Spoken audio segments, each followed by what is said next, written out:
హల్లెలూయా. యేసుక్రీస్తు నామములో పరిశుద్ధాత్మ ఆశీర్వాదమును పొందుకుంటున్న ప్రతి ఒక్కరికి హృదయపూర్వక వందనాలు తెలియజేస్తూ ఉన్నాను. ఈ యొక్క దినము పరిశుద్ధాత్మ దేవుడు మనకు ఇస్తున్న వాగ్దానము దావీదు రాసిన కీర్తనలు 90 అధ్యాయము 15వ వచనము. నీవు మమ్మను శ్రమపరిచిన దినముల కొలది, మేము కీడును అనుభవించిన ఏండ్ల కొలది మమ్మును సంతోషపరచుము. ఎంత గొప్ప మాట! శ్రమలు, ఎన్నో శ్రమలు మన జీవితంలో.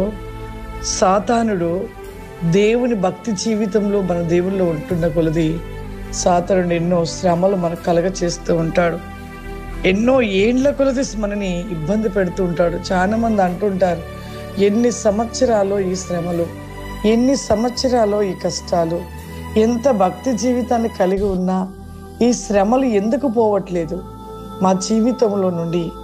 ఎందుకు దేవుడు మమ్మల్ని కనికరించడా, మాపై దయ చూపించడా అని చాలామంది ఈ పదాలను పలుకుతూ ఉంటారు.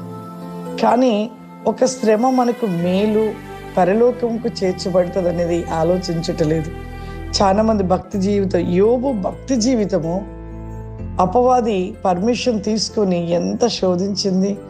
భూమి మీద ఉన్న అనేకులు భక్తిగా ఉంటున్న వారిపైన కూడా అపవాది సమయం తీసుకుంటాడు. సమయం తీసుకొని ఎంతో ఇబ్బంది పెడతాడు, ఎంతో వేదన పరుస్తాడు. ఎన్నో నిందలు, అవమానాలు, కష్టాలు, శరీరపరంగా అనేక రకాల. యోబుని ఏ విధంగా అయితే ఎంతగా బాధించిందో అపవాది, అదే విధంగా ఇంకా భూమి మీద ఉంటున్న అనేకులు భక్తి జీవితాన్ని కలిగిన వారిని ఆ విధంగా బాధిస్తూ శోధిస్తున్న సమయంలో యోబు వల్ల మనము నిరీక్షణ కలిగి ఉండాలి. అందుకే ఇక్కడ ఒక మాట, మేము కీడును అనుభవించిన ఏండ్ల కొలది మమ్మల్ని సంతోషపరచుము. ఎన్ని ఏండ్లు అయితే మరి శోధించబడతామో అంతకంటే గొప్పగా మనము సంతోషాన్ని పొందుకుంటాం. ఇక్కడ పొందుకుంటాము, ఆ పరలోకాన్ని పొందుకుంటాము.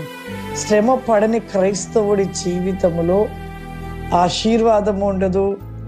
ఇంకా ఆ శ్రమ లేకపోతే పరలోకంను చేరము, పరలోకంని సంపాదించుకోలేము. క్రైస్తవుడికి శ్రమ లేకపోతే ఖచ్చితంగా ఆ పరలోకాన్ని పొందుకోలేడు. శ్రమ ఉంటేనే పరలోకపు వారసులం అవుతాము. అది జ్ఞాపకం చేసుకునండి.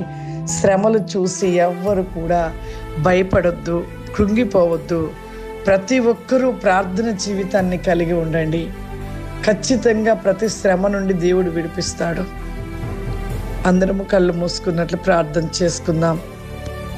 సర్వశక్తివంతుడా, దయగల తండ్రి, నీకు వందనాలు చెల్లిస్తూ ఉన్నాను ప్రభా. పరిశుద్ధాత్ముడా, ఈ దినము ప్రభా, ఈ ఉదయ కాలమే ప్రార్థించుకొనుట, వాక్యమును ధ్యానించుట, పరిశుద్ధాత్మ ఆశీర్వాదము పొందుకొనుట, మా జీవితంలో ఫలించుట, ఆశీర్వదించబడతారని సెలవిస్తున్నావు తండ్రి. నీకు స్తోత్రం. ఈ ప్రోగ్రాం చూస్తున్న ప్రతి బిడ్డను మీరు దీవించండి, ఆశీర్వదించండి నాయన. వారి జీవితంలో ఏ యొక్క ప్రతివేకమైన ఈ సమయంలో చూసి ప్రతివేకముగా ఈ ప్రార్థనలు ఏకీభవిస్తూ ఉన్నారు. వారి జీవితంలో అడుగుతున్న ప్రతి వేకమైన కార్యముల నీతి క్రిస్టల వాక్యమా అద్భుత వేకములు జరిగించమని మీరు దీవించి ఆశీర్వదించమని యేసుక్రీస్తు నామమున తండ్రి, ఆమేన్. God bless you. దేవుడు మిమ్మల్ని దీవించును గాక. ఆమేన్.